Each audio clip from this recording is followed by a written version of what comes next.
Not what you were expecting, huh? No, it's a man. It's a man. It's a man covered in blood. Didn't see that coming at all. I was expecting to see Jay Cargill, who was just getting who's going to be on next week, or Candice and Shotzi. Oh, well, I've got those too if you want those, Marcus. Oh, please, please, because your last I clickbait will. didn't work. Yeah, I know, and I'm really upset about it. I am shocked how bad that one did.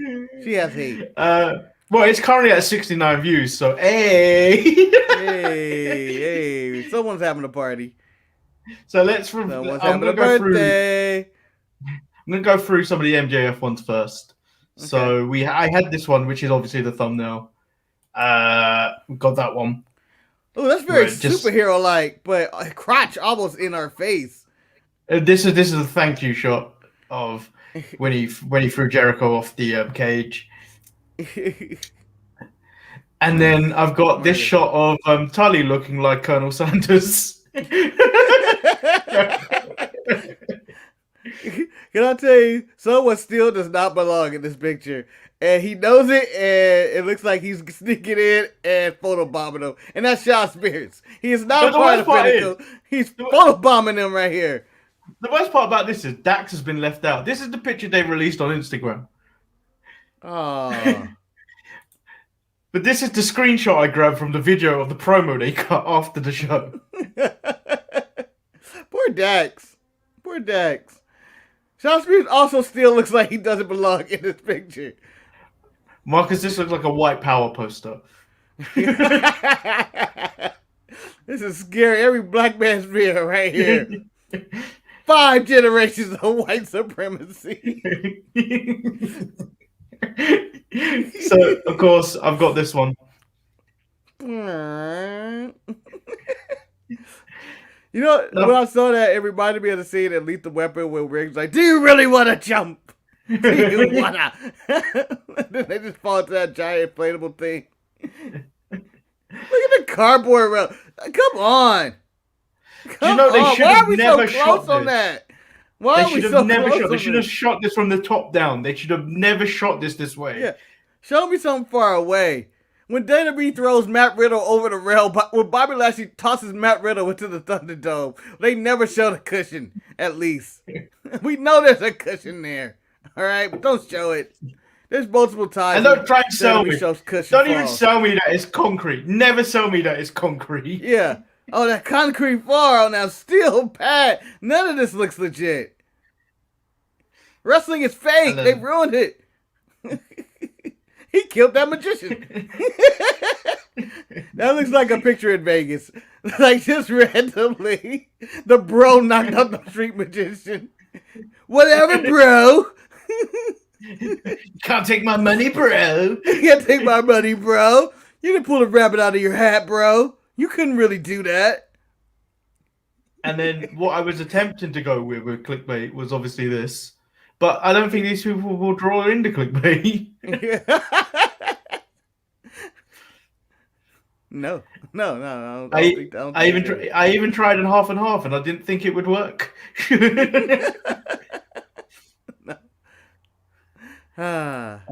Another half and half again. Don't think it will work.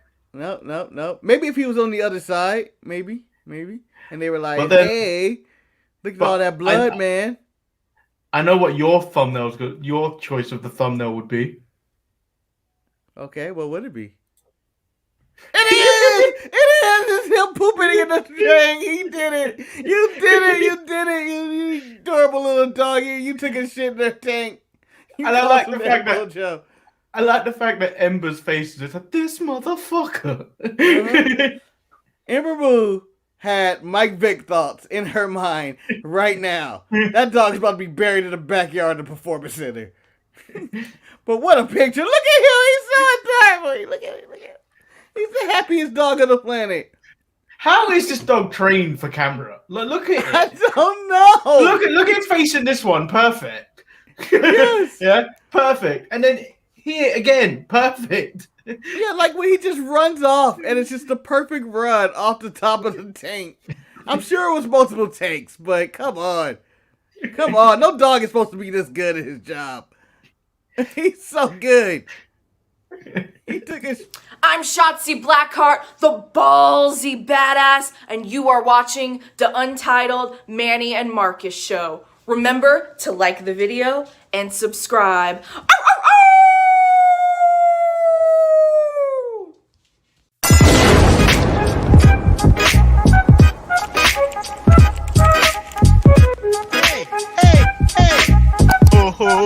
Check out Marcus and Manny show. I hate you both right now. You guys are ridiculous.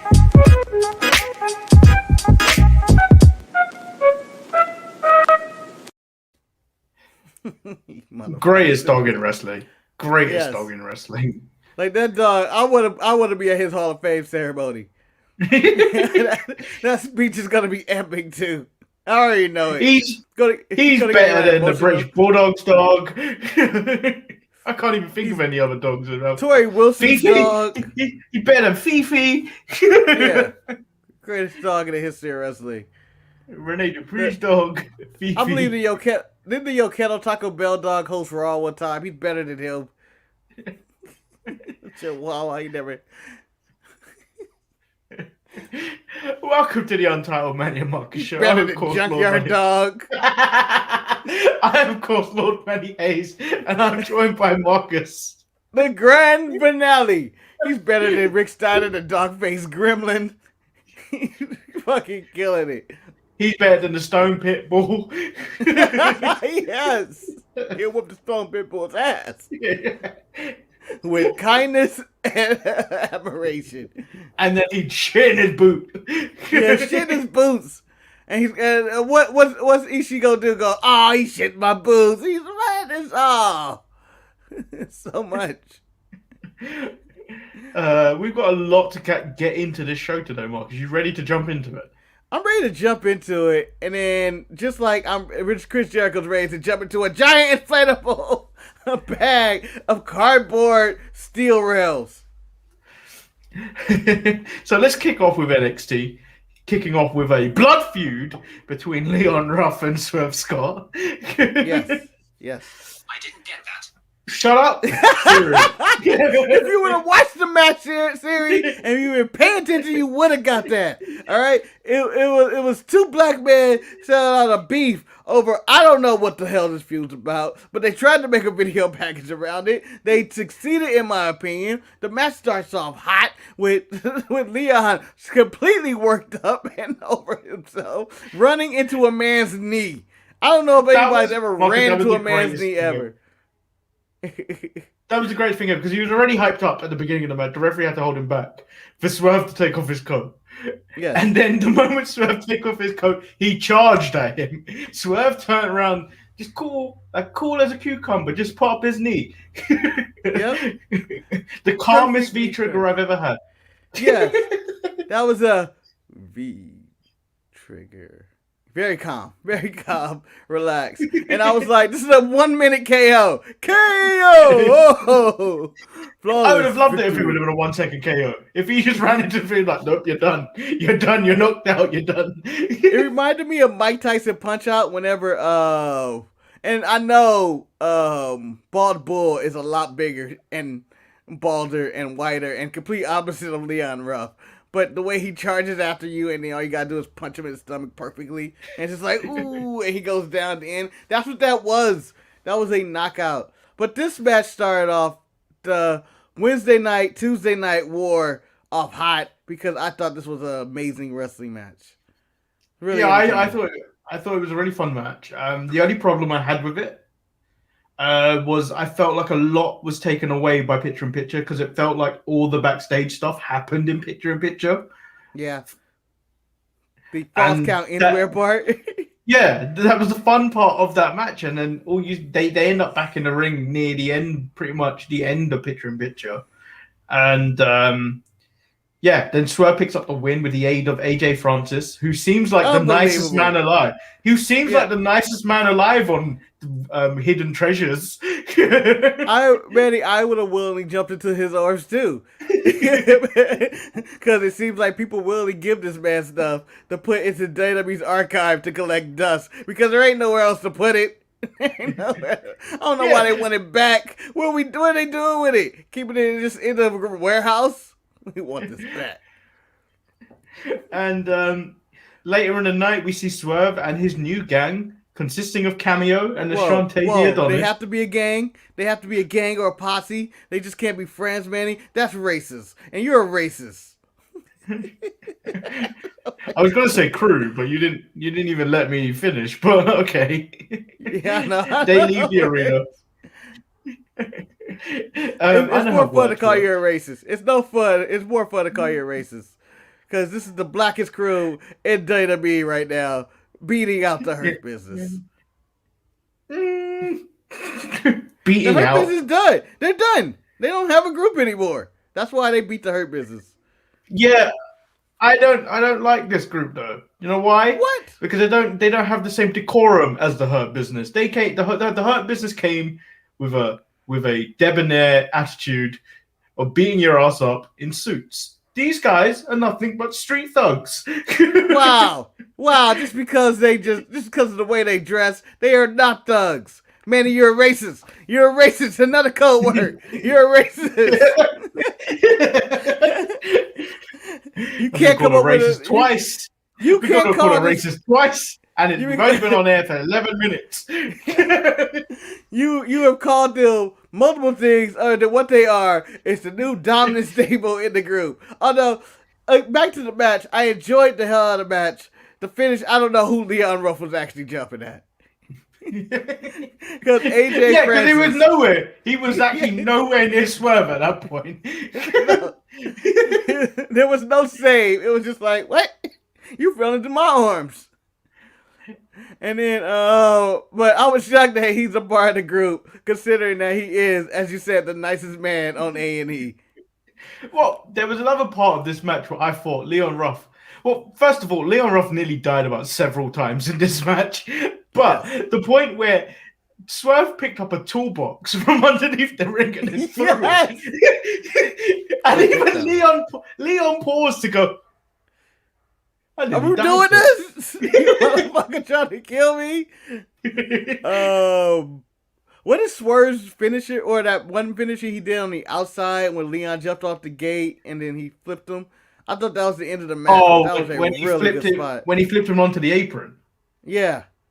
I don't know what that was, but it looked like a variation of a Death Valley Driver. No, it was the other one. It's they were on the barricade. Leon jumped at him, and then he got him and did that flip and it turned into a pin. I forget what it's called. It's one of his signature moves. I forget what it's called, but I really enjoyed that spot. Like, there was a bunch of times where I just went in shock of like, is Leon gonna die from that, or is that spot really good? And then the conclusion of this is that, Manny, we got the faction we've always wanted, but without Leon Ruff, and they formed the Ruff Bunch. They formed the Ruff Bunch, and they did. No, it just doesn't have Desmond Troy. The worst part about this is, even if you put Leon Ruff in it, you could never call them the Rough Riders or anything, because Leon Ruff hasn't got that much pull. Like, look at everyone in that team. Cameo has more of a pull than Leon Ruff. The nicest man on A&E has more pull than Leon Ruff. Swerve has more pull. The only person I think Ruff may have more pull than is Ashante. I don't know. You haven't been watching 205 Live. Yeah, he's been losing matches, but he might have more pull. Oh, wait. Are we giving the Zoe Stark treatment? She keeps losing, but she damn good. And that's where I put Tahuti. I went back to his old name. I forgot he was called Tahuti Miles. Yeah. Which is even better. It's a better name than the Ashante the Adonis. He's not the Adonis Apollo. Adonis means you're like the Superman and shit with the body of a god. Ashanti the Adonis, which is someone that you want to punch. Yeah. Which is why I guess he turned heel. But didn't he team up with Swerve earlier in the year as a face? So he is a ride or die with Swerve no matter what. And maybe AJ is as well. It's funny is that the nicest man on A&E. And it's funny that in poor taste video of who should be fired when we were covering the WWE releases of April was that we didn't have no idea who AJ Francis was. Little did we know now that he's the nicest man on A&E.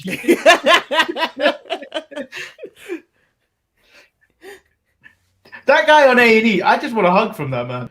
Like, man, here, man, take all my stuff. Take my jewelry. Take my Rolex. I looked at the brother and said, man, you can have whatever's next. You're the nicest man on A&E. So we move into Gargano and Theory interrupting a meeting between William Regal and Scarlett in the back. Gargano has to pull Theory away from staring at Scarlett's nails. Okay. That damn Theory. You already have allegations against you once, all right? Stay back. Adult allegations are a little bit different. Johnny later runs into William Regal's office trying to break into the office, stating that the only reason Theory lost last week was because of Dexter Lumis, so the match should be off. Regal denies his request, but for staring at them titties, he now had Austin Theory now has a match with Karrion Kross next week. I thought whatever Regal was doing in his office was inappropriate, and she wasn't appropriate dressed to do business. I'm just saying. She's always lurking in his office. I don't trust her. Yeah. Cross better watch out. It's more signs that Cross is a cock, but we'll get on to that maybe another day. We move into the best was the one that made on the real cut. Watching in the room that mess. Man, do you gotta be in here with that mess? I'm okay, with your wife and you watch it, but you can't be in here in this mess doing this. This is uncomfortable. So we get a squash match. Crazy face. We get a squash match between Asher Hale versus Cameron Grimes.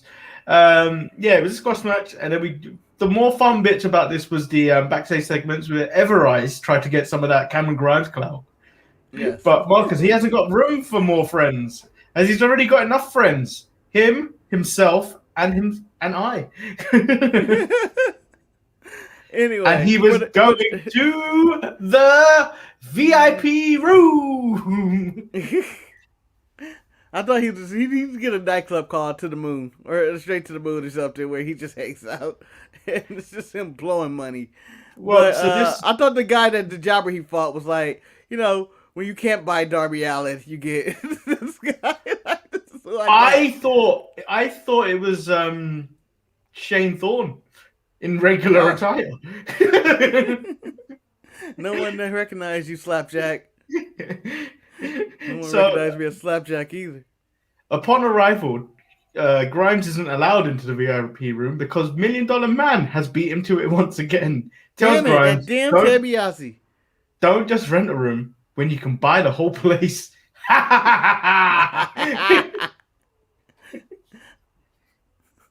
Why is Ted DiBiase? Ted DiBiase, the $1 Million Man, the character, must have been just stewing on money until this. I have nothing to do. I've invested. I'm just keep making more money. And now I have a reason to live again to troll somebody and buy nightclubs. Nice. Way to be old. So, obviously, Mei Ling and Jai Li have been away filming their music video for Bohemian Rhapsody last week. So, we get an interview by the KC Express, who don't care about Mei Ling and Jai Li anymore. They'll be watching closely to the tag team match later on in the night before getting put in their place by Frankie and Prince Presley. Yes. Well done. And you know who they need? The reason they should stop caring is because, damn it, I keep forgetting her name. Maybe it's tired. The one who does the Shooting Star Press. She can replace Casey. Casey Catanzaro. No, not her. The girl that fought later tonight. Zeta Ramiro. Yeah, Zeta Ramiro. She's gonna take your job, Carter. She gonna take a job. All right? You need to be focused on that. She looks like she's taking your job. That's what I'll be focused on. Jobs on the line every single week. GYV versus Tommaso Ciampa and GYV. Timothy Thatcher. GYV state that they are a gift to the NXT universe and told the fans to put their shoes back on and zip it. This was a decent tag match. They even stole Wade's shoes at some point, which backfired, and Toothless Timmy picks up the win. He clocked him in the head with the shoe. I was like, oh no. But yeah, very physical match. Very good tag match. Probably my favorite tag match of the week. Just really good. It was really fun. Just regular tag match. And then we do get the carrying. I can't stop burping. This carrying cross segment. Hey, you can't even say carrying cross without attempting to vomit now, man. This is really getting bad now. Cross isn't afraid of those who said that they weren't afraid of him last week. He throws the threat of a dive bomb to Theory next week. Yes. Before being interrupted by Cool Kyle. Yep. He told Cross he isn't. Yep. He told too cool for us. He is too cool. He told Cross he isn't afraid of him, and this is the match he wants. Out comes Pete Dunne, tells everyone he doesn't care if people want to see that match. He doesn't care about Kyle's new look, or the fact that Kyle is the NXT champion. Truth is, he's still the baddest man in NXT. Hey, tell the truth. And then Finn comes, Pete Dunne, done that. Cool Kyle, been there, done that twice. attempts a sentence, but then just hits Karrion Kross instead. Which just leads to Kross looking strong before the Way come out and take him out. Yeah, which I was entertained by the fact that Kross is out there lying. No one's approaching me about this title. And then everybody's like, this motherfucker lying. They showed up to work. If you showed up to work, we can call you out. You weren't here last week. How am I supposed to call you out last week when you're not here? Or the week before when I didn't know you were here. You were just hanging out in the shadows. You liar. Everybody can fight you. No one's afraid of you. No one's intimidated by you. Especially in that vest. Look at that vest. Santos Escobar is like, tone that shit down. Well, that just looks like a bandana that's been used as a vest. It looks like part of somebody's mask. That they were like, ooh, there's my mask. And why is he wearing it as a vest? I still find it weird, though, because in England, we just call that a waistcoat, not a vest. Oh, really? Yeah. That's appropriate. I like that. But the Way lands some very bad super kicks until the final super kick lands on them. And I was like, yes, they are the top action. And then they just got the hell out of there. Yeah, they didn't even stay for Indy and Candice. This is their night. We're just going to prepare their celebration party. Yes. Marcus, as a grown man in America, how would you feel if another grown man wearing skinny jeans beat you up? I would be very upset. Very upset. Like, damn it. He barely could move in his legs and yet kicked my ass. I gotta learn how to fight. But yeah, I would have been upset. But it looks like Gargano's gonna lose his title to Bronson Reed next week and go for the main title. Do you know what? I feel he should anyway, because his run as NXT champion was crap. Yeah, like, I feel like he probably may go down as the worst NXT champion. Well, short, that's fine. I'm okay with it. It's not like it was changing. So we move into the upgrade of Caden Carter, Zayda Ramir versus the Warrior of the Sun, Saray. I wasn't feeling this match. Really? I enjoyed it was okay and all. Yeah, I enjoyed it. But I don't know. I think it's because, do you know how Saray came in with so much hype coming from Japan? Yeah. And it just doesn't seem like she's come out strong. She's like Cody for me. Like, oh, wow. You know you're gonna get an okay match, but like with the hype she's been given, there hasn't been anything remotely special in the first two matches she's had. Yeah, but you know, I didn't have much hype. I didn't have the hype other than that time she showed up with Stephanie, and then that time I forgot they signed her. Like those were her big moments of hype, and you know, maybe she is the middle of the sun, or whatever she's calling herself. But she is EO light. But you know, She did have two very stiff drop kicks. Like there was what the first one lingered. Like I felt like she got her clean in the face and it just stayed there. yeah, I would have fought her in the back after that one. I was like, ooh, yeah. So I enjoyed the match. I thought it was what it was. I thought it was really solid. And it led to your girl Toni Storm just being upset in the back, looked like she's going to get her revenge. Well, she got That's blocked it. from getting her initial revenge on Zeta. Yeah, because that loser Zoe Stark showed up. I was like, nuh-uh. I was waiting for you to show up and do some shit. And then later in the night, she calls Zoe Stark the flavor of the month. She doesn't deserve to be breathing the same oxygen as her. Yes. She was claims upset that she doesn't even want to share oxygen. How evil. How evil. You shouldn't be dreaming the same oxygen. Well, there's only one type of oxygen in this world. We still shouldn't be doing it. She claims that she brought her into the business, and so help her God, she will take her out. Toni Storm's like, I like my oxygen, not like most people. I like my oxygen like I like my thighs, which are thick. That's the way I like it. Marcus, I've got a FaceTime call coming through. Oh, It's Walter. he's speaking gibberish. So yeah, he was addressing Imperium over FaceTime. Although I had no idea what Wolf said as he walked out of the room, while everyone else looked pissed. I don't know what anybody said. I feel like it was all in German. It was all German to me. It was all German. I think it was all German, but I find it strange that all of them speak German because I don't think Eichner speaks German. Yeah, I know. He was answering in English. And I think Bartel doesn't speak German either. He was Bartel does. Bartel does because I Okay. think he grew up in Germany. But Okay. I think Wolf probably speaks German, but I don't think the Italian Eichner does. Yeah, Eichner does it. I believe German. I mean, Wolf, I believe, is German. Yeah, you're right. Yeah, it's only Eichner who's going, yeah. These motherfuckers are going to pay. Yeah. I don't know why he speaks like a 1980 black rap album. But hopping and jumping, we gonna stop them all. So we get another squash match of Jake Atlas, the returning Jake Atlas, who's got rid of his multicolored coat, which I believe he's now given to what's the name? Beth Phoenix, who's been wearing the Joseph multicolored dream coat for quite some time against LA Knight. Marcus, one thing about this match, I haven't seen an arm drag start off a match in about 20 years.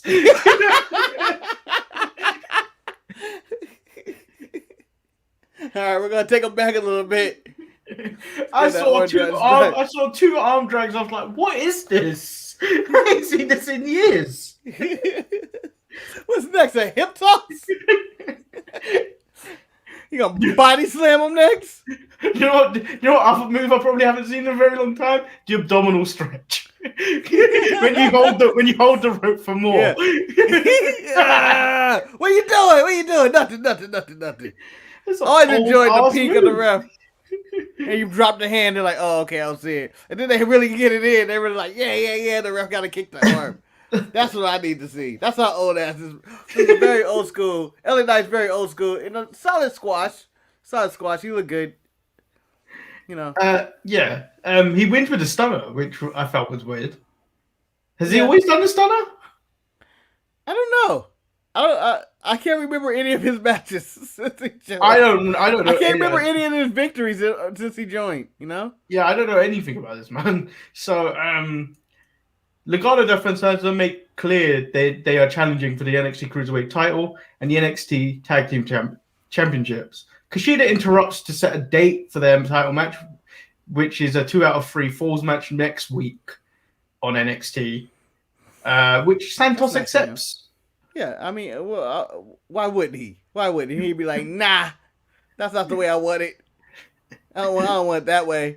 want I it. hate 2 hour free I falls want it that matches. way. I honestly hate them so much. Why? Manny, I believe this time the first fall is not going to happen in the first 1 minute of the match. Okay? The first 2 falls are not going to be in the first 10 minutes. It'd be like, these guys lost in 10 minutes. Both of them. And then, so Beth Phoenix interviews Raquel Gonzalez and Mercedes Martinez. Martinez calls Gonzalez a cookie cutter molded from the blueprint she was created from. Gonzalez then says she has achieved more in 1 year of wrestling than she has in an entire career. Oh, that hurt because it's true. Called her challenge a failure because she called her challenger a failure who set the bar really low. And then Martinez promised to end the champion's run next week, which isn't going to happen. But I like that you're trying. At least you tried. It's like, you're not winning, Mercedes. You're not winning. You've been in the game 20 years. 20 years. Achieved nothing. You achieved nothing. Raquel was up here for a cup of coffee. That's it. So we move into the main event, which was Indy Hartwell, Candice LeRae versus Ember Moon and Shotzi Blackheart. Candice and Indy in the back. Candice does her best to hide all forms of Dexter Loomis as they prepare for their match. Which the shutting of the blinds was more the funniest thing. You could just easily open that door. And then obviously, as we pointed out in the opening 5 minutes, Prince Presley was sitting in the tank. Shotzi was very happy to see Prince Presley, but apparently he laid a monstrous size shit in the tank that they did use the tank for the entrance. Yeah, you couldn't do it. That was the bit of bad luck again. But he is an absolutely adorable dog. So is Frankie Monet going after the tag titles? Because it seems like she's attacking tag team wrestlers. Frankie Monet is not built. attacking, but you know. Frankie Monet is built to take out the tag team division. Who's your tag team partner? I am the tag team division. I'm a one-woman gang. Yeah. You can't go by that. I am now. One-woman gang, Frankie Monet. Although I'm sure someone on the indies have taken that. There's some female wrestler that is out there going by, I'm the one-woman gang. The spot where Shotzi was going to dive through Ember's legs onto Indy, who was stacked on some chairs. I was just thinking this legit will be the death of Shotzi Blackheart. So I was glad it was stopped. Manny, when that was going ready to happen, I went, now here we go. I'm not going to ask how about that dive, but I'm going to ask, why, Shotzi? Why did you kill yourself on national television? Because it looked like you was about to die. But then, when she jumped through the ladder, that didn't look clean. She looked like she hurt herself, but then immediately popped back up. And then but what she did land clean was the dive from the, I don't know what it's called. I want to say scaffold. Yeah, I don't know. The scaffolding. That pole that, you know, I felt like was never always there, and then I questioned, like, has this always been here? It's been there for months now. It's been there for months now. I can't recall. Like, I was going, like, when stuff like this happens, it's random. I go, like, has that always been there? Like, you know, on Raw, when they had that giant WWE logo on stage way back, and it would just be spinning. I was like, has that always been there when they actually use it as a weapon? You just don't notice it. That's been there? Yeah, she landed the table spot really clean. The first dive she's ever landed without me going, oh, she's okay. She's okay. Could you imagine being her partner and be like, Shotzi, did you nearly die again today? You're always covered in bruises, making me look bad. I was almost a widow of a tag team partner. Gotta carry on to your legacy. Gotta dye my hair green or something. Indy's springboard elbow drop to the outside. Very nice. Good. That was really nice. Didn't know she had that in her. And then Candice and Indy are now the new tag team champions. I'm happy for them.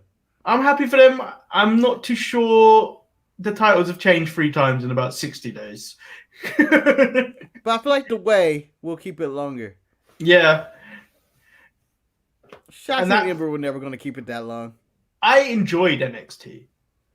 I thought it was a great show. I enjoyed it. It didn't feel like it was going in. Do you know, like, I feel like for the last few weeks, I feel like they were going through the motions. Yeah. And I feel like they're at a point now because obviously they were rebuilding to whatever's these 2 weeks because next week's also seems stacked. Yes. So I just feel like they're retooling, doing like some character reintroductions on a new night, and they weren't really expecting to get ready. But this was a top to bottom a great show. I don't know if I could complain about a single segment on this show. And I know you could say Saray and what you call them weren't the best, but whatever. It was still solid. There was nothing I can go like, man, that was trash. That was ass. They didn't need that. Yeah. The whole show was just like, from the beginning with the rough and swerve, all the way to the main event with the women. It was like, this is good television. And I really like the diversity they did with the street fight between the women in their tag match, which was a lot of weapons and, you know, normal hardcore stuff, and Swerve and Leon, which basically used no weapons in their False Count Anywhere match. Well, they did, but they were all in picture-in-picture.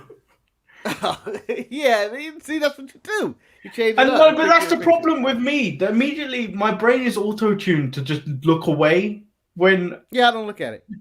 When it's things, but like this week specifically on both AEW and NXT, there was stuff going on in picture-in-picture. Well, AEW less for me, but like I know if you watch TV feed, a lot of stuff actually happened in those picture-in-picture moments across NXT and AEW this week, and I felt like that was the wrong moment to do it. But we'll get on to AEW next. Or now we're here. We made it. Boom. It's Wednesday night, and you know what that means. AEW Dynamite on Cinco de Drinko. So AEW. I told you a few weeks ago that basically everything was taped and everyone was basically watching the show until the actual match. So was that really happening? Yeah. Did you not see the match? Did you not see the image? Everyone was basically watching the Kenny Omega stuff and all that stuff on the it's not they don't call it a Titan scroll, but they call it on the screen. I kind of missed that, you know, in my I guess in my half sleeping stumper. I assumed that those people were not watching that. I feel ripped off then. Yeah, it wasn't live. The only live thing was the the only thing live started from when Kenny Omega was doing his. Wait a minute. Everything this was all taped, and then they had to watch on the screen, and they still used the camera angle of what you call Jericho. Oh no, the Jericho thing was live, I believe. Everything leading up to that wasn't. Okay. Interesting. Yeah, I'll get you the image in a minute. Okay. I can see why they did that. It's probably setting up of the cage and stuff. Yeah, the cage would have taken ages to set up, but yeah. Then you got that NXT setup when they just hang it down and it just drops down so smooth across the ring, and it's smaller. NXT got that nice quaint War Games cage, while this War Games cage was massive. Why have I got so many pictures? I've got so many pictures of Mansoor. Because that is what a champion looks like. There you go. Wow. I didn't even notice that. I didn't even notice that. But let me get on. Let's start AEW and talk about the way it started. It starts off with the world champion against Eddie Kingston and Kenny Omega and Knock, or whatever I'm saying. Manny, what the fuck? Why can't they just follow rules? Why can't people just do whatever the hell they want? Where JR goes, is this a tornado tag? Is this a DQ? What is going on here? No one is tagging. No one's following the rules.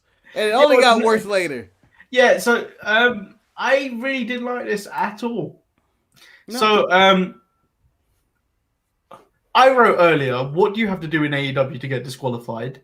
Nakazawa was choking with a headset and a lanyard in front of a referee.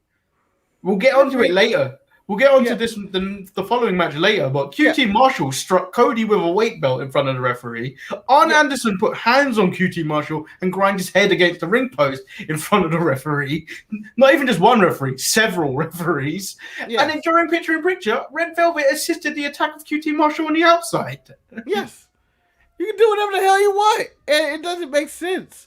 And I don't understand why why are they not able to, as the sirens go by, I don't know why they're not able to just to have any form of discipline. Yes, you damn right here comes the hate. You damn right. Because it is about to be some hate into their rules.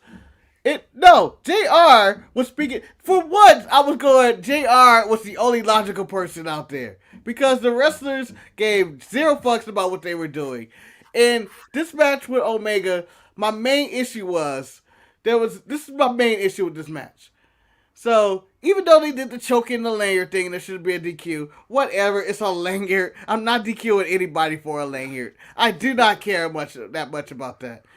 The fact that there's a pin on Michael Nakazawa, Kenny Omega breaks the pin, and then decides, you know what, I'm going to get DQ'd. When he could have, and get counted out, when he could have did this in the first place. He didn't have to go this route of breaking up pins and stuff. When did he decide this isn't worth it? Pin 1? Pin 2? When he decided to break it up, and it's like, what are we doing? And then the fact that Eddie Kingston and Moxley were satisfied to be satisfied to pinning Michael Nakazawa when Kenny is the catalyst, when you want to kill. They already said we don't want to fight your goon. But yet, they seem to be satisfied with Kenny just walking away. Why didn't either one of them go out there and get him? Just I don't know, but there. On the DL said, come to think of it, has there ever been a DQ in AEW? I don't think there has.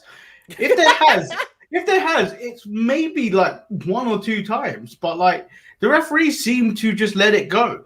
So that's a good question. I don't think there's ever been a DQ. So Marcus already alluded to. Omega walks out on the match, leading to the win, and then out come the Young Bucks, the Good Brothers to take out Mox and Kingston. Seems really unnecessary. Well, the beatdown had to happen because it's the end of an AEW match. Someone has to get beat down after they win their match. Get your heat back, young man. Get your heat back. No matter what the match is, someone has to get their heat back. And then Matt Jackson did super kicks without no shoes on. Nasty. Looked like he was wearing a curtain at one point. Levi says, I'll be honest, Kenny Omega is terrible. At this point, he looks like a very bad Triple H imitation. Hopefully AEW realizes that Orange Cassidy is a bigger star and he takes on the strike. I don't think that's happening. I would rather put the title on Pac before I put the title on Orange Cassidy. Well, yeah, Pac is all right. No, because I'm a champion. Yeah, but I wouldn't do that. I'm not comparing Pac and Orange Cassidy. So we'll jump ahead to the Kenny Omega promo with Tony Schiavone. I feel like this promo should have happened last week. Yeah. They were taped last week. Yeah, but like the whole thing about the titles, that should have all been last week. You could have recorded that. You could have recorded this. You could have recorded this and then put it on as a backstage segment or something. It didn't really matter because they were all in the building.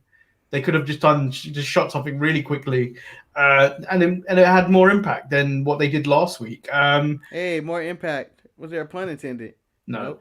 He states that he's a busy man collecting gold, and then this is where Tony tells him the number one contenders are Pac and Orange Cassidy, who will have a eliminator match to determine who faces Kenny at Double or Nothing. Kenny Omega states that everyone wants to see Pac versus Kenny again, and they shouldn't waste any more time about it. Tony reiterates is either Pac or Orange Cassidy. Kenny laughs off the threat of Orange Cassidy. He understands what he is, that being a feel-good wrestler. He claims that he isn't championship material. The only thing championship about him is the fact that he ripped off the sunglasses look from him. So when this was happening, there was 2 things that went through my mind. One, I feel like this segment and this rundown of Orange Cassidy is going on a little too long. Kenny's getting way too much TV time, and I don't need this much Kenny. He's like Levi said, he's a bad version of, I forgot who he just said, but... Triple H, bad version of Triple H. He's a bad version of Triple H mixed in with a little bit of the Roman gimmick. And I know people may say Roman, but that's more of the Don Callis and Paul Heyman relationship part of it. And then he was running down Orange Cassidy. I was like, what is going on here? I honestly don't care.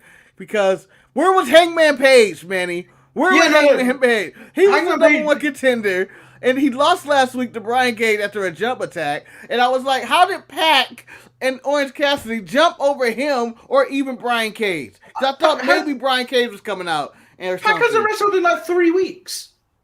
Yeah, I don't even know the last time I seen Pac. He lost to the Young Bucks in a tag match?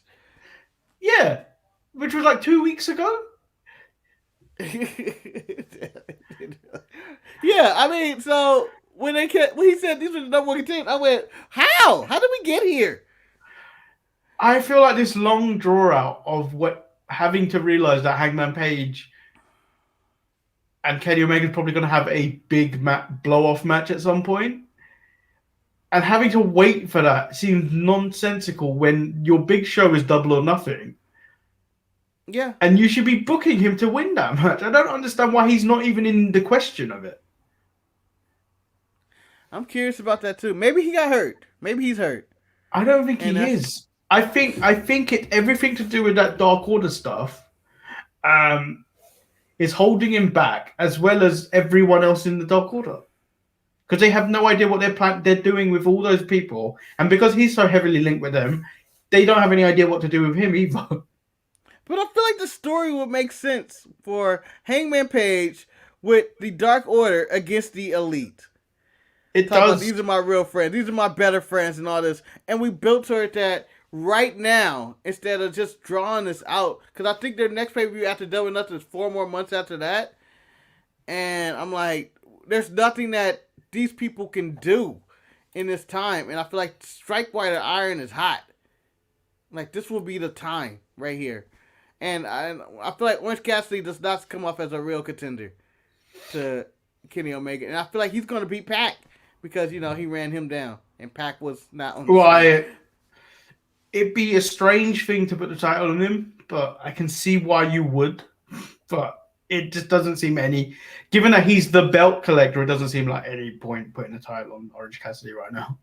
Yeah, that seems like a joke kind of thing. Like, at least Pac, and I know they haven't had their match yet, but I think it's a foregone conclusion that Orange Cassidy's probably going to beat Pac with shenanigans, maybe. Well, I feel like it's the bigger joke is do you remember when Kenny first became champion and he went off, his first title defense was against Joey Janela?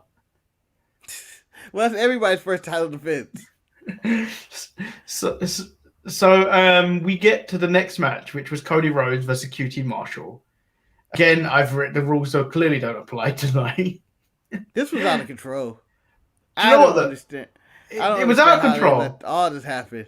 But the match itself was basic as fuck, but it was kind of good.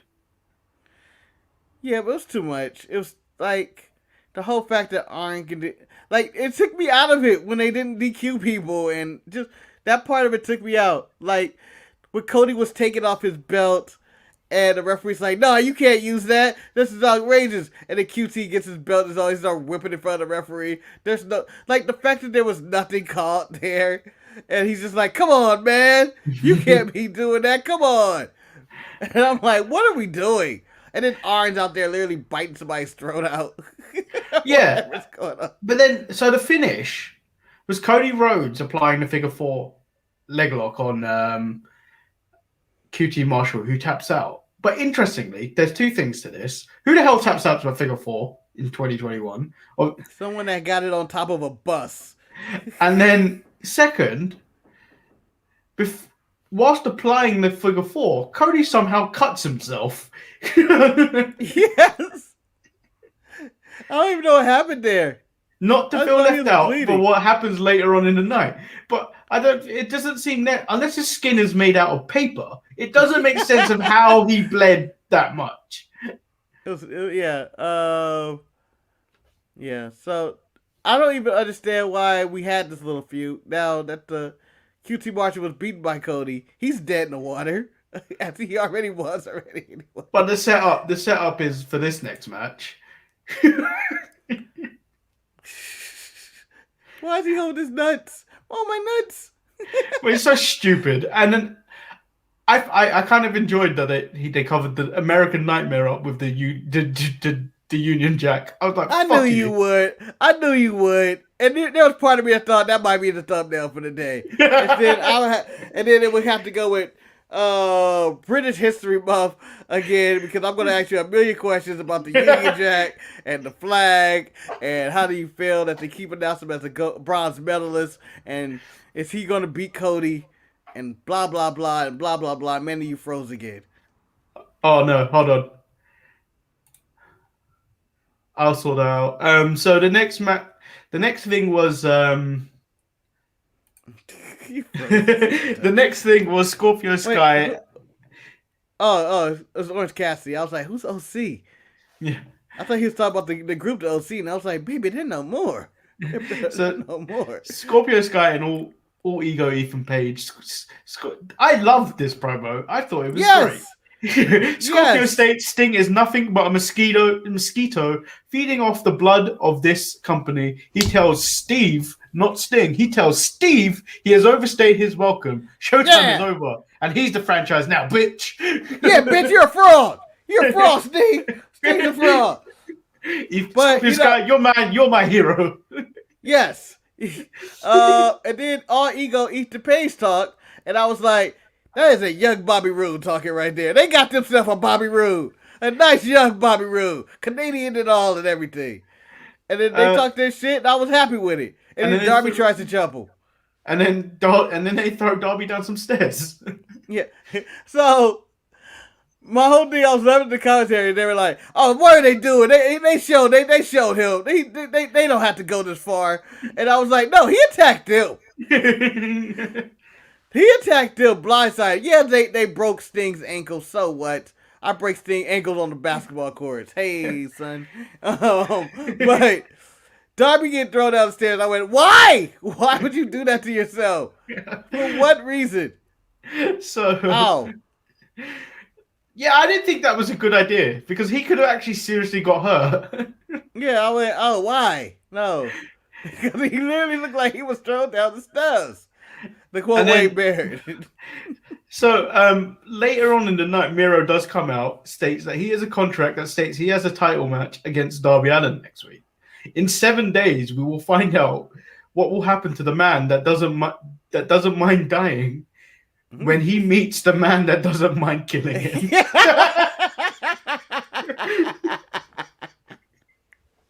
I died laughing when he said that. And that was the best thing Miro has ever done in AEW, is say that line. Because I died laughing, because I was like, yes, he wants to kill. And even though I was down and like AEW talking about blood and guts, everybody talking about they're going to kill each other and say bye-bye to your babies and all that. But I was so for that when he said, oh, he doesn't mind that. But I don't mind killing him at all. No.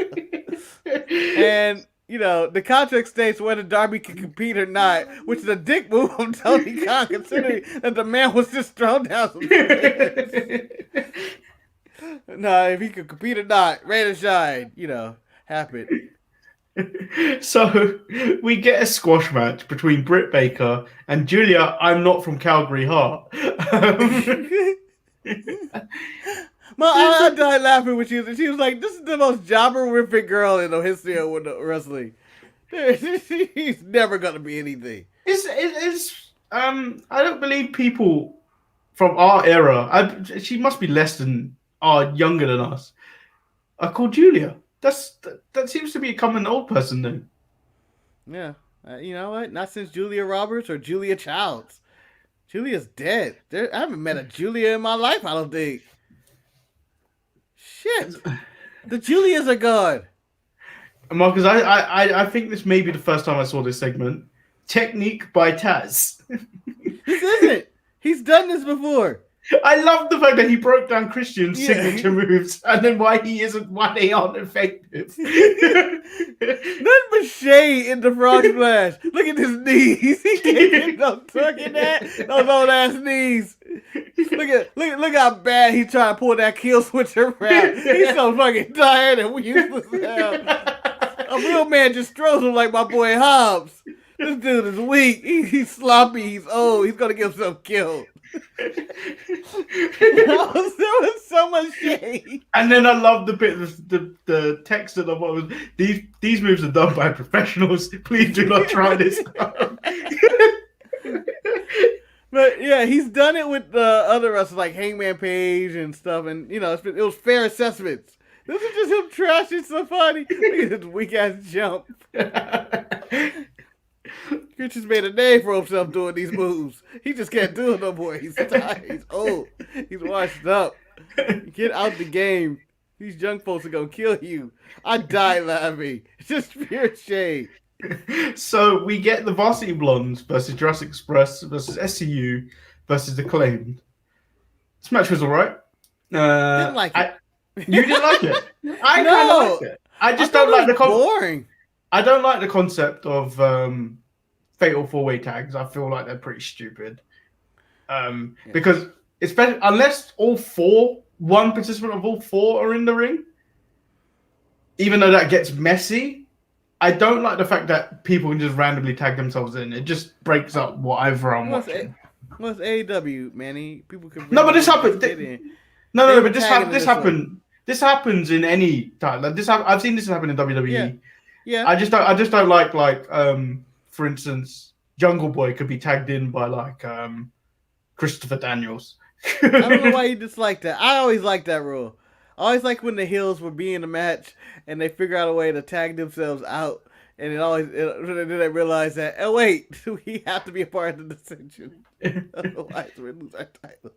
These weak ass tag teams are in this. But no, I just thought this match was. I wasn't into it at all. I don't know. Just couldn't I think I just cared about. I didn't care about any of the teams at all. I didn't think. I knew SCU. I think the predictability of SCU winning, they wouldn't have their last match after the promo last week when they were calling out the Young Bucks. It was pretty obvious that they were winning this week. So yeah, I was like, "There's nothing really." There was nothing to this match that made me go, "Yeah, this needs to happen." So we move into the main event, which was the Blood and Guts match between Pinnacle and the Inner Circle. They've made some changes to this match. They made the cage bigger. They put the lid. They actually have a lid, unlike the NXT version. But does the roof actually add anything? Well, the way it looked last night, it looked like someone was going to go through it.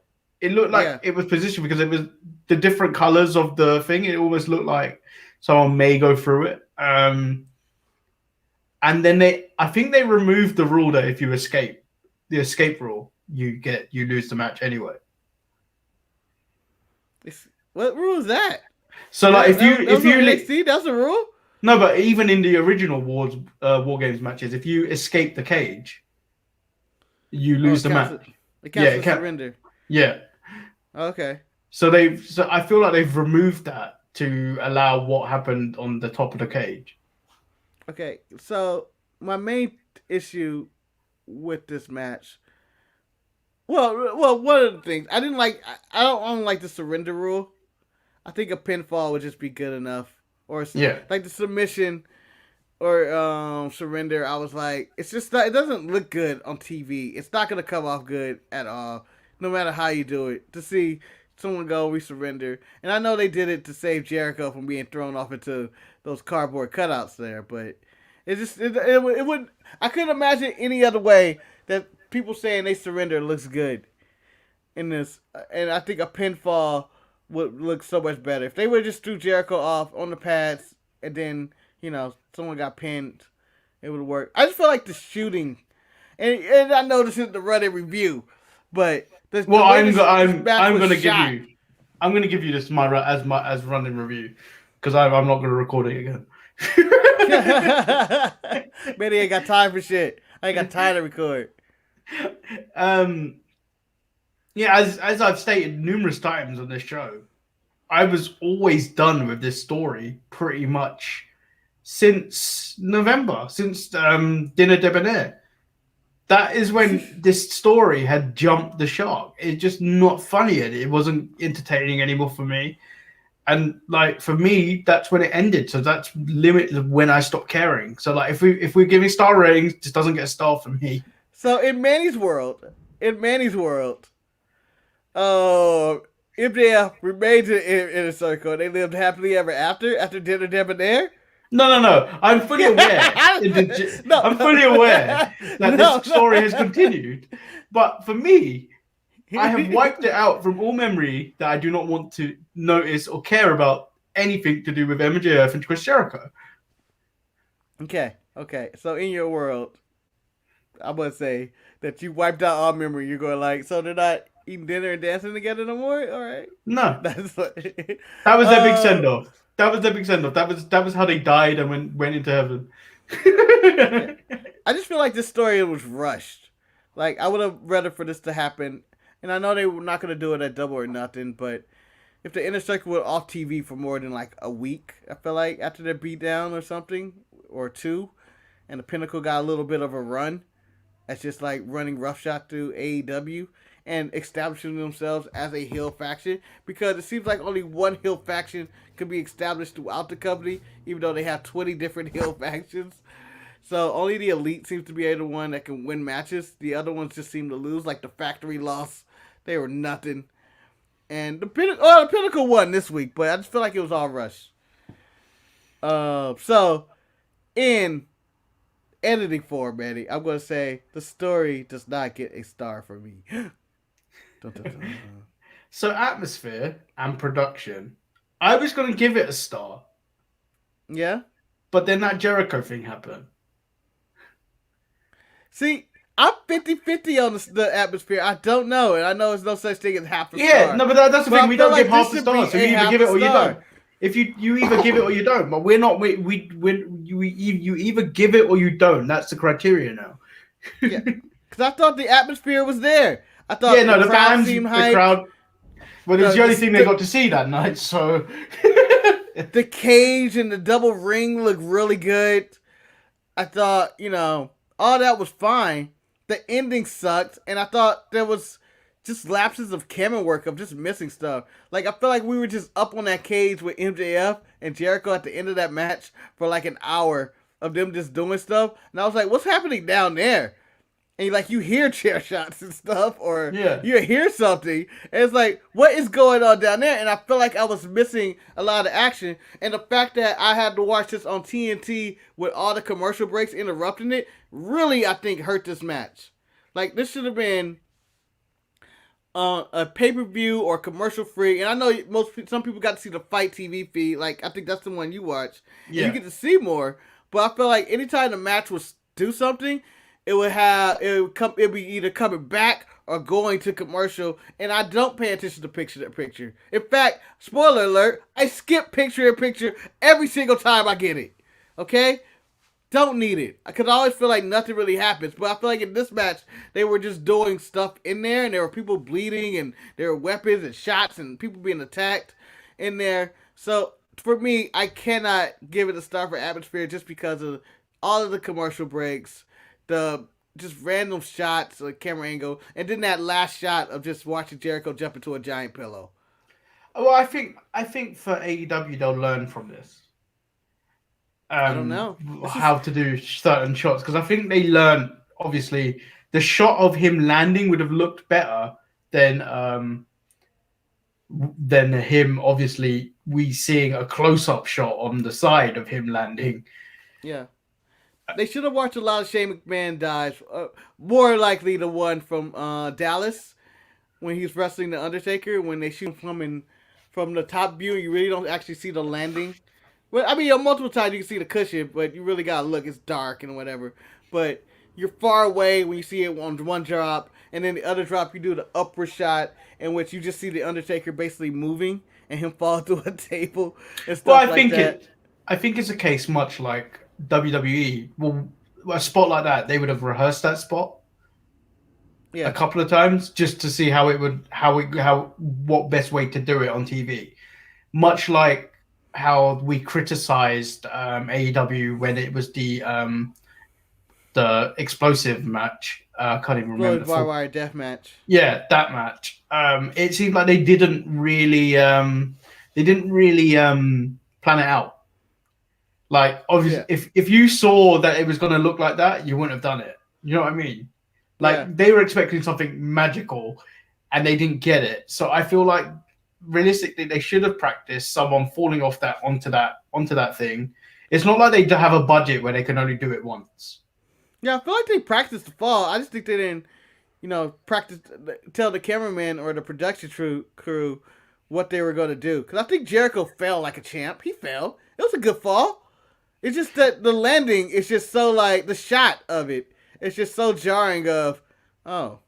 And I'm telling you now. That's 2 strikes of bad post-match finishes for gimmick matches with the exploding, the sparklers coming out, and Excalibur having to sell. Oh my God, someone died. Yeah. And it's like, Jericho, no, nothing happened on either one of these occasions.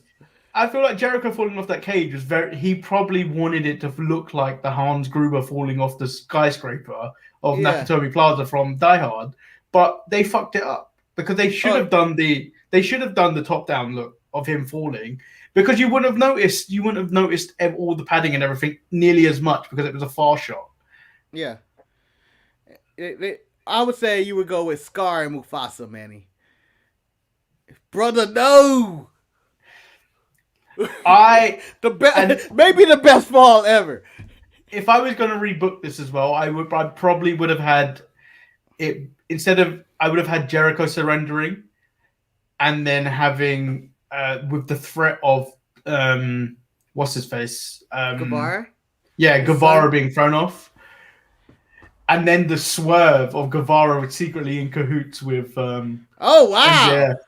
I feel like that would have made a better story, because it would have allowed Jericho to be off TV for a bit to nurse his wounds, but then Guevara could run wild with Pinnacle for a bit. It makes more sense that way for me. So here's a follow-up question about this. Does this solve this problem, or do we get another match between the 2 factions? Because this is the problem. Well, this is the problem. And in a very dishonest way. Well, this feels like this is the problem. It feels like this hasn't solved anything. Like realistically, there's so much gray area where Jericho could go out at his boys, be like, "Why did you surrender? Da, da, da. You should have carried on." All that stuff. Or there's a swerve link lurking around where it's like, "I was going to do it all along. Fuck you, Jericho." Yeah. Yeah. So let's talk about some of the in-ring action of this match, Manny. I thought, some solid work from some guys. I feel like they took an ass whooping, jumped themselves in the cage, and like especially Ortiz when he like got into the cage and it fell through the cracks. Yes, and then like that. And then Santana got the gory special into the cage. Yeah. And then he fell in between the ring and the cage. Yeah. So I have to give him a work for the in-ring work. I mean, Jericho didn't really do much, but I feel like all the younger guys in this match really had some nice like moments and really put their bodies on the line. Can we take a second? I don't think I needed all the blood. I feel like people were bleeding for no reason. Can we take a second for how awesome Wardlow came out in this match? Yes. Fucking monster. He looked like a monster, and he really stood out in his white doublet, as Eric would call it. I thought Wardlow probably was one of the best highlights in the match, in his spot when he finally got in, just demolished people, and they kept throwing stuff at him. Like, they had some good moments of, like, people dominating and stuff.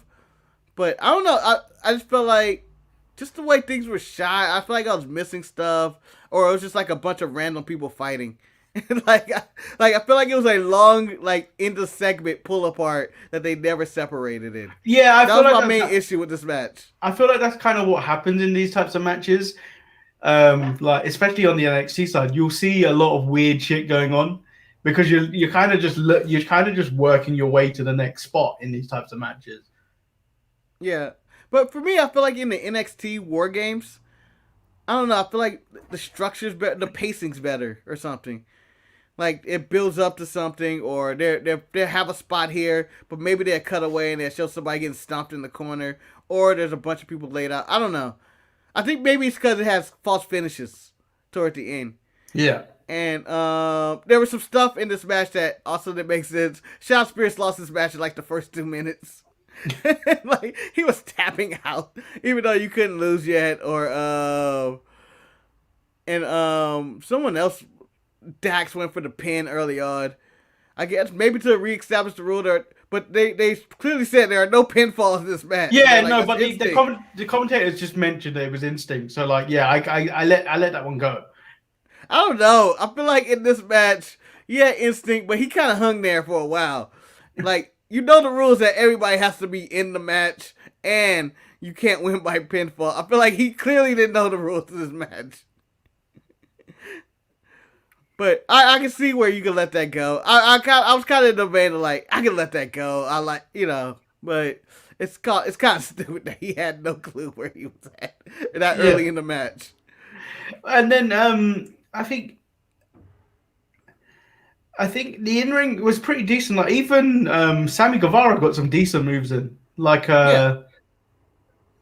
very risky moves, but like yeah, he got some decent offense in. He was in the match from the beginning. But like yeah, like you said, too much blood. Way too much blood. Like I get blood and guts is the name of the thing, but like you only called it that because you couldn't call it War Games. Yeah, and they really beat around the bush of that. They really did. I did like the spot when I always like the spot when you have what I like to call it the X-Men animated series clash, where the two sides are running into each other. I thought they did it really good when they just like dove over and I was like, oh, that's great, that's good. Like there were good moments in this match. It's just I feel like they were far. I don't know. It's just the way it felt, or the pacing, or the commercial breaks, and I don't know. I just felt like I could never get momentum. It just seemed like a lot of random stuff is happening, and I never could get attached. So they do get a star for me with in-ring, but they don't. It's like barely there because it's mostly a production issue, I think. Yeah, I'm giving a star for in ring, because the next part is stipulation, and I think I reluctantly gave the star because they did follow the stipulation. They improved the cage, because like the original War Games cage in WCW, you only had maybe 2 feet above you to maneuver if you were standing on that top rope. So like they gave you a bit more, and then it gives you room for more, especially on the new way they built the cages, like the upstage, because they've removed the if you escape you surrender essentially. Yeah. So I'm reluctantly giving the star. I give it a star for stipulation, even though I'm against the surrender rule.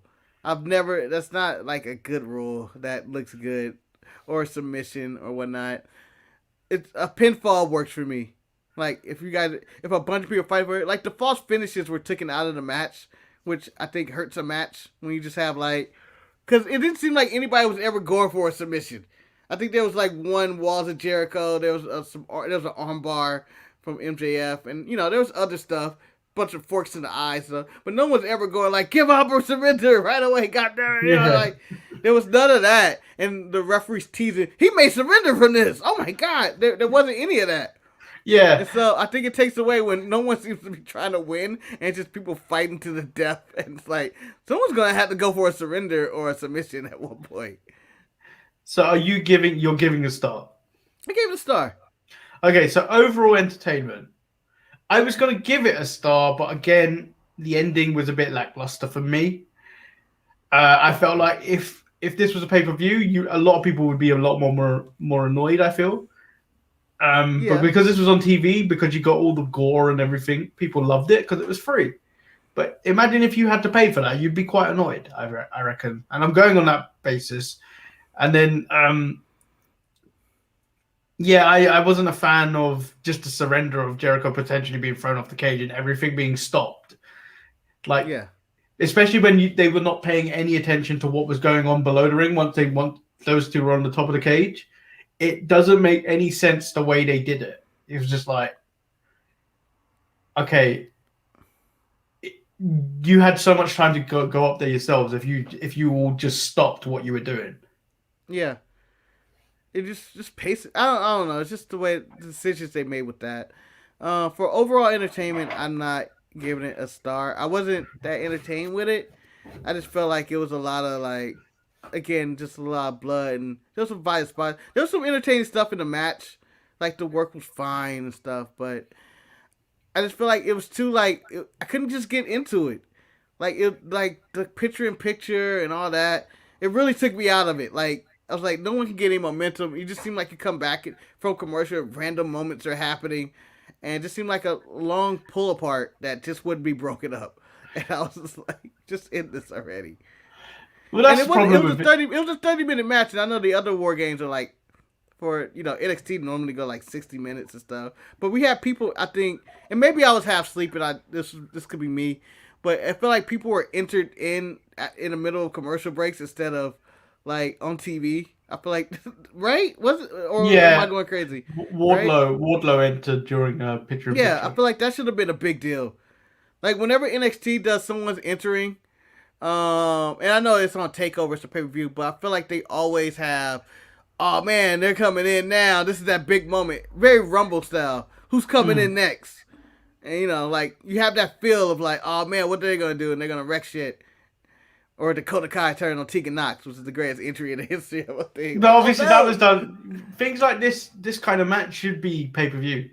Like you should never really give this away for free. Yeah. So that's my stance on it. It was solid. It was something I would watch on TV, but I think it did have exploding barbed wire deathmatch feels at the end. Because I actually enjoyed the wrestling in the exploding barbed wire deathmatch, probably even more than this one. And that the post match felt horribly, like the bombs and all that felt. And that's where I stand with that. But so overall, I hated this episode of Dynamite. Overall, what did you get? 2 stars. Mine. What was the other one? Shit. Mine stipulation and in-ring. And in-ring, yeah. No, actually, no, wait. Mine stipulation and atmosphere. Okay. Yeah, I couldn't do it for atmosphere. I tried. I thought about it. Actually, no, wait. No, wait. It is an atmosphere because I was not happy about the thing. It was definitely in-ring. It was in-ring. Okay, so we weren't ignoring you in the chat. It was just that we're going to use this as also for another video. Prepare for the reruns, guys. When Eric plays Pokemon Snap in the middle of this video we're going to do. So we got from Levi. Who would you rather have? I believe it's Omos or Ogogo. I would take Omos every time. 100%. I'm going to say this. Yeah. Ogogo, he looks like he could be a star, but he gives me nothing. Omos, I don't know. There's charisma in his height. He's funny, man. Even for a giant who can barely talk. Funny, man. Yeah, he's actually entertaining. I don't know. He also says, I like Ethan Page and Sky. They should call themselves the Sky Pages. That feels very much like Spyro the Dragon kind of vibes from that. That sounds like a bad movie The Rock would make. It sounds like Skylanders. Like a 1990s movie called Sky Pagers. Somebody thought Pagers was going to be the next big thing, and airplanes is like, I got to get over there quick. This is the latest. He goes, I'll say this now, and you guys will hate it. Darby is the hottest wrestler in the entire game. He draws high ratings and crowd reactions. He's AEW's biggest asset. I agree with you with half of it. He does draw high ratings. He does draw high ratings and crowd reactions, and he probably is AEW's biggest asset. AEW's biggest asset is their youth. Jungle Boy, him, MJF. Page. Still young. Yeah, Adam Page. They're the ones you really should be building around. Like, obviously you've got the EVPs and stuff, but like I feel like there's too much emphasis on them at the moment. Even Cody and his bullshit feud with thing, they're making it into a big deal when it's actually not. No. But the EVPs, here's the thing, Manny. With them, they seem like they are too much of a deal, and then also seem like they're not that big of a deal. I don't know. It's a weird feeling of like I don't take them serious. Like I don't take. Yeah, I think Kenny's the worst world champion out of all of them in the major promotions right now. Well, he has all the other world championships, man. Yeah, no, but I don't. I also thing is, I don't watch New Japan, but I kind of just get that Ospreay's a bigger deal than Kenny right now. Okay. Yep. The way it's mainly the way AEW portray Kenny, because Kenny should be main event because he's the champion of everything right now, or he should be opening the show, much like the way they book him on SmackDown. That's what Kenny looks like he's playing champion and not being a champion. Like he seems like a kid role playing or something. Like, oh, we get to play wrestler today and it's a night. And I think I heard that before somewhere and I may be ripping it off, but it stands out to me now that he looks like he's faking everything. Like he feels fake. As in the Young Bucks heel turn, like they actually feel like authentic assholes. Yeah, but they've always been like that. Heel or face, they've always been like that. Honestly, I think Darby being thrown down the stairs took away from Jericho's bump as well. I don't think so. Only because Darby generally got hurt during that. Because there's no way you fall down the stairs and take that cleanly. Yeah, back to Darby being their best asset. He would be if he didn't try to kill himself every week. Like, he has enough spots to give him the credit already that, oh yeah, he's a tough guy. But then it's like, throw yourself downstairs for what? I wish there was more attempts at submissions. Everything else seemed perfect. MJF looks more dangerous now than Roman. I don't think so. No. I feel like when you stand those two guys together, and even if they were cutting promos in their respective character, MJF's fast talking wouldn't have anything to Roman going like, I will just end you. Okay. Like, I can imagine him saying, tell MJF to say that he told Daniel Bryan, just go away. I'm going to fight you next week. And then him doing that ground and pound attack. I'm just like, I feel like... Just a monster.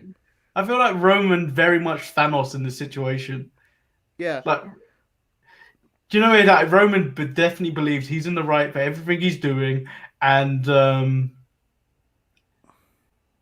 he blurs the lines. He blurs the lines of like, yeah, Roman's doing shit for him. Yeah, he's kind of a psychopath.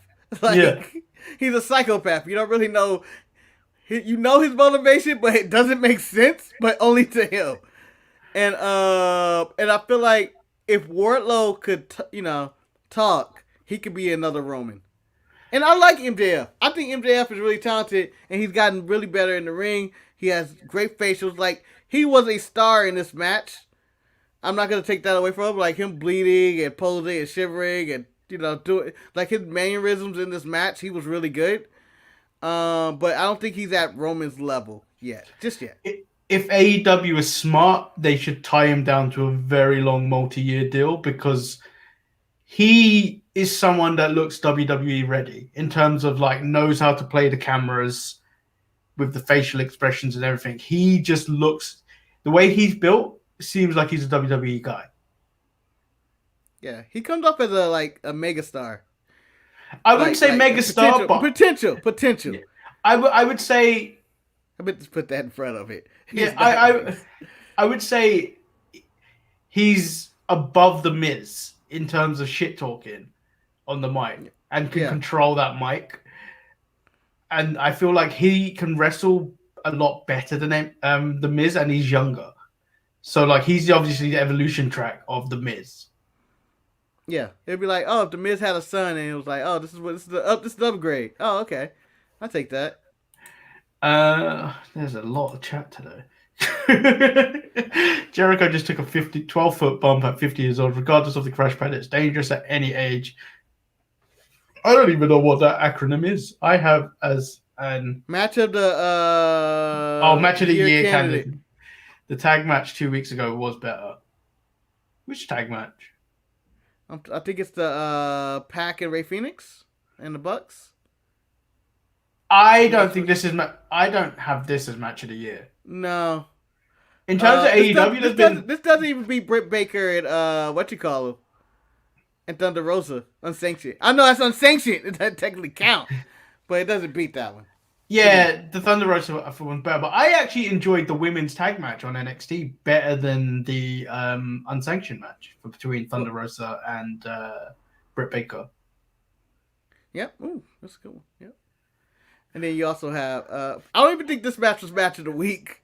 I have Swerve and Leon Ruff, and I might just be racist. No, man, that was a blood feud. Just remember, he's playing with his life. Playing with his life at this point. But just like this match, though, it had kind of a bad finish. A bad jump at the end. Yeah. Like... So he agrees with me on the bad camera angle. I believe Marcus also said that AEW production is still a work in progress. Yeah, I feel like they just don't have that guy to control the cameras and understand. I think because the way AEW is, they don't play to cameras, which is more difficult because I don't think they play to their spots to the cameras. And because it's not planned like that, because a lot of them just go, let's do it in the ring. You miss a lot of that shit. So like when even something small. So like, do you know, after the little rush, the beat up of Mox and Kingston, Yeah. Matt Jackson did this whole like this to the camera, which was missed completely because it was side on. He was lying, so you only saw it on the hard cam. When realistically, you'd want the camera shot coming through the ring to catch him on the side. Yeah. But like, they didn't have the forefront to kind of see that in terms of production. Yeah. Because they probably didn't tell them that they were going to do that as well, which made that even worse. That's why I believe Vince and them and WWE script everything heavily is for their shots. Like, what are we going to do? Okay. Oh, how do you want to shoot that? I think that's how things go. We're going to do this? All right. How are we going to shoot that? I feel like that goes in every meeting. All right. What's it going to look like if this guy does this and do this? And then he's going to look into the camera and be like that. And, you know, I think they need someone on that front to just think about that sort of end. And I know you're going to have the wrestlers, the referee, and, you know, whoever else is involved, one of the bookers and stuff, go over the match. But I think they need to also say, hey, this is what's going to happen. I know you want to do stuff organic in the match and stuff, but give a heads up to the cameraman or the production truck of what's going to happen so they can prepare their shots. So well, it's even like look bad. It's even like when Lana comes onto Raw and she does her kicks, which always miss, but like you don't notice it as much because the camera angle will save her because they know it's coming. They do their quick cuts real quick. We give you the second side. We give you this side. And if it looks good again, we get a replay of it. So overall, he overall enjoyed the agreed the production was poor. Sammy was a star in the match. I thought the work was spectacular. And I think Levi's watching this is on delay because he said that's the hate I came to see. I can't remember what that's in relation to. There could have been more hate. Like I'll tell you this, I hated the first hour of this show so much of AEW. I just couldn't get into anything. Whether it was the Did you hate it? Did you hate it more? Did you hate it more that you learned it was like this? Yes, I hate it even more. Like, I just think you don't do that. And I know WWE did that with their Raw anniversary show one time, and I thought that was lame too. Do it in the 2 locations, or they did, one. I think WrestleMania 2 in like 4 different locations. I was like, that must have sucked.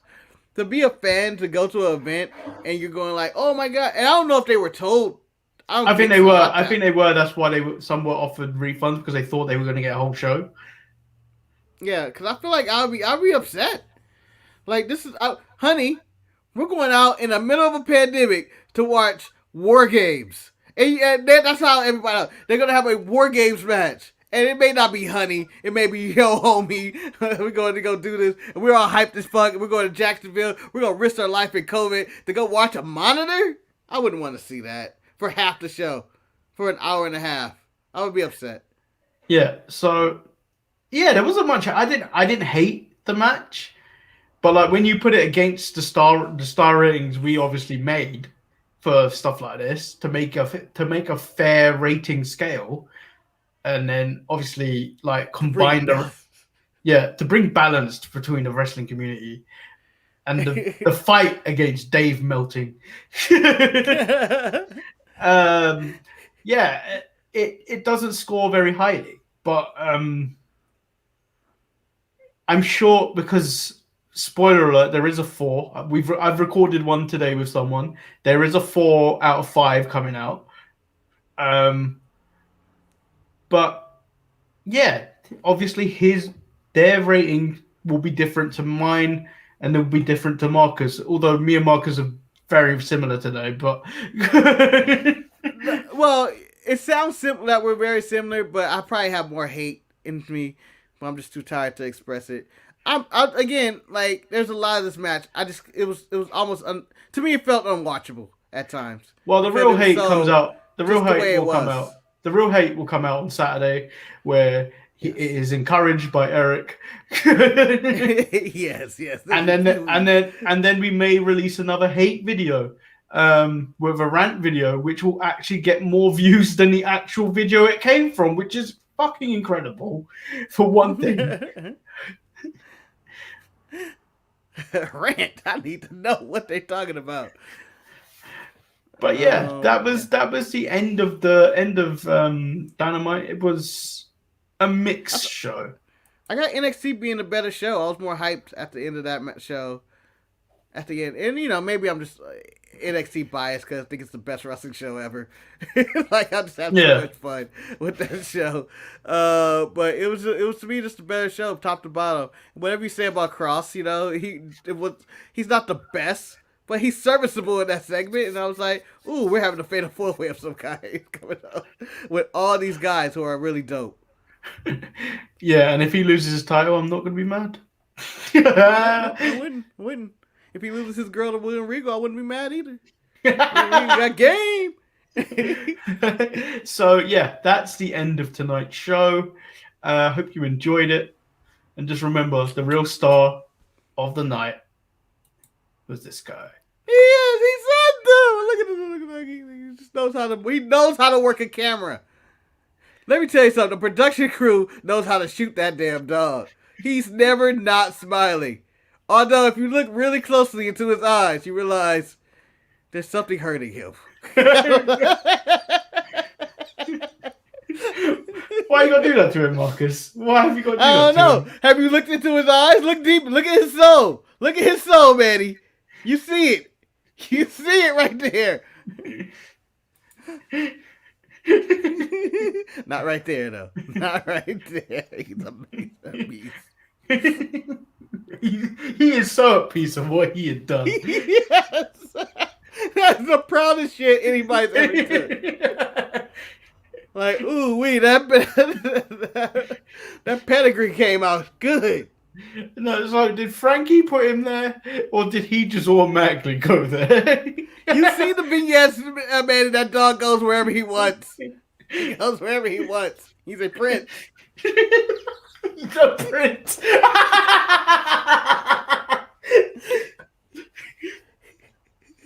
I need to see it. I need to see it. Prince Devitt versus Prince Presley now. I need to see it. Need to see it. One gotta go. I'm sorry, Finn. It's the dog for me, bro. You had your time. I don't even think the demon can get over the cuteness of this dog. Oh, man. Yeah, that's the end of the show, guys. Make sure you tune in this Saturday for the Sharpshooters Wrestling Podcast. And email the show at thesharpshooters@gmail.com. Are you curious about what Eric Hate's gonna look like? About what? I'm sure he's gonna hate this match. Oh, he's gonna hate it for sure. He's gonna hate it. He's gonna just go crazy. There's more reason for you to check it out. Find out later what Eric thinks of the Sharpshooters or Blood and Guts. Please don't call me War Games. Bye, guys. Peace.